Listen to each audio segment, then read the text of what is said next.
उस लड़के से मिलने से पहले मेरे जीवन में कुछ खोखलापन सा था, एक अजीब सा खालीपन था, जिसे आज तक मेरे अलावा किसी ने महसूस नहीं किया था। क्योंकि मैं स्वभाव से बहुत चंचल थी, इस कारण मैं कॉलेज और घर में लोगों से घिरी रहती थी। इसके बावजूद कि मैं बहुत बोलती थी, मेरे जीवन का एक दूसरा पहलू भी था, और जीवन के उस हिस्से में आने की इजाज़त मैंने किसी को नहीं दी थी। बाहर से खुश दिखाई देने वाली लड़की जिसे लोग हर पल हंसते खिलखिलाते देखते थे, उसके बारे में ये अंदाजा तक नहीं लगाया जा सकता था कि वो अंदर से इतनी अकेली होगी, ढेर सारे दर्द अपने भीतर समेटे हुए होगी। मैंने अपने आसपास एक घेरा सा बना लिया था, कोई भी मेरे द्वारा बनाए गए दायरों को नहीं तोड़ सकता था। मुझे इस बात पर यकीन नहीं हो रहा था कि वो लड़का मेरे बनाए गए दायरों को तोड़कर मेरी सोच में समाता चला जा रहा है। शुरू में उससे बात करना महज एक औपचारिकता थी। सहपाठी होने की वजह से मेरी और उसकी अक्सर थोड़ी बहुत बातचीत होती रहती थी, लेकिन मुझे इस बात का इल्म तक नहीं था कि वो मुझे मन ही मन पसंद करता था, मुझसे दीवानों की तरह प्यार करता था।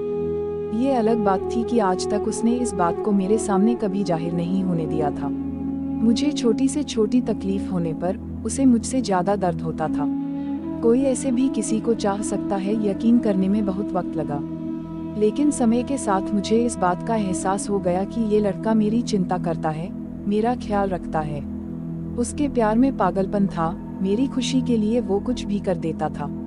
उस लड़के ने बिना इस बात का जिक्र किए कि उसे मुझसे बातें करना अच्छा लगता है, मेरे साथ वक्त बिताना अच्छा लगता है, बड़ी ही चालाकी से मुझसे दोस्ती के लिए पूछा। उस दिन हम दोनों कॉलेज जल्दी आ गए थे और क्लास में कोई नहीं था। उसने पूछा, क्या मैं तुम्हारा हाथ पकड़ सकता हूँ? पहले तो मुझे बड़ा आश्चर्य हुआ कि आज इस लड़के को क्या हो गया है, ये इस तरह की बातें क्यों कर रहा है, लेकिन मुझे उस पर पूरा भरोसा था कि वो कोई गलत काम नहीं करेगा। उसकी आंखों में सच्चाई थी और ये बात मैं साफ साफ देख सकती थी। उसने इतनी ऑनेस्टली मेरा हाथ मांगा कि मैं उसे मना नहीं कर पाई और मैंने उसे अपना हाथ दे दिया। उसने मेरा हाथ अपने हाथों में लिया और कहा, क्या तुम मेरी दोस्त बनोगी? तुम मुझे अच्छी लगती हो और मैं तुम में एक अच्छा दोस्त देखता हूँ, अच्छा इंसान देखता हूँ, और मैं चाहता हूँ कि मैं जिंदगी भर तुम्हारा दोस्त बनकर तुम्हारे साथ रहूँ। उसने इतनी ईमानदारी से अपनी इस बात को मेरे सामने रखा कि मैं ना नहीं कर पाई और मैंने हाँ कर दिया। उस दिन उसने बस इतना ही कहा और चला गया। मुझसे दोस्ती करने की खुशी में साफ साफ उसके चेहरे पर देख सकती थी। मुझे ये सोचकर दिन भर बहुत हंसी आ रही कि किस तरह से डरते डरते उसने मेरा हाथ पकड़ा था। मैं अच्छी तरह से उसकी कांपती हाथों को महसूस कर सकती थी, और पूरे दिन उस वाक्य को याद करके मुझे हंसी आ रही थी। मैं अकेले में भी बिना बात के हंसे जा रही थी। मेरे आसपास रहने वाले लोग ये देखकर समझ गए थे कि जरूर कोई बात है।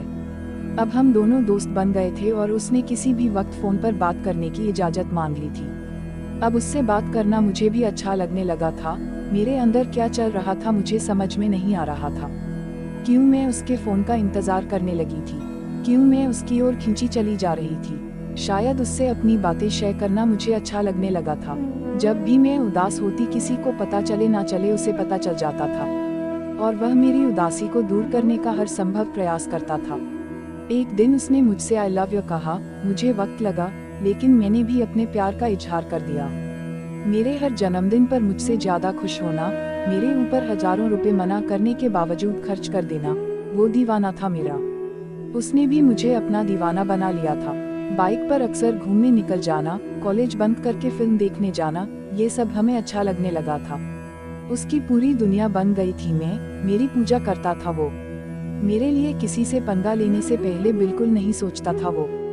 दिन तेजी से बीतने लगे, हम दोनों दुनिया को भूल चुके थे। प्यार के उस दौर ने हम दोनों को भीतर से बदल दिया था। हमने प्यार की ढेरों कस्में खाई और ढेरों वादे किए। वक्त ने करवट लिया। मेरे पिताजी ने 20-21 साल की कम उम्र में ही मेरी शादी पक्की कर दी। अंदर से मेरा हाल भी बेहाल था, लेकिन वह मुझसे ज्यादा बेहाल था। वह किसी भी हद तक जाने को तैयार था मेरा साथ पाने के लिए। लेकिन मैं जानती थी कि अगर मैं घर से भाग जाती हूँ तो मेरे घर वालों का जीना मुश्किल हो जाएगा। कड़े मन से मैंने उसके साथ जाने से इनकार कर दिया। वह हर दिन सैकड़ों बार कोशिश करता कि मेरे फैसले को बदल पाए, लेकिन मैं नहीं मानी। मेरी शादी हो गई, हर कोई खुश था उस लड़के के सिवा। अपनी शादी के बहुत महीनों के बाद मेरी उससे मुलाकात हुई। उसने अपना हाल बेहाल कर लिया था। उसने कहा कि वो मुझसे मिलने से पहले भी अकेला था और मेरे जाने के बाद फिर अकेला है। वो कहता है कि प्यार की लड़ाई तो वो हार गया है, पर प्यार की जंग जरूर जीतेगा वो कहता है कि तुम भले मेरा साथ न दे सको, मेरा प्यार तो मेरे साथ है ना। मेरे प्यार के सहारे उसने जिंदगी में आगे बढ़ने की ठानी है।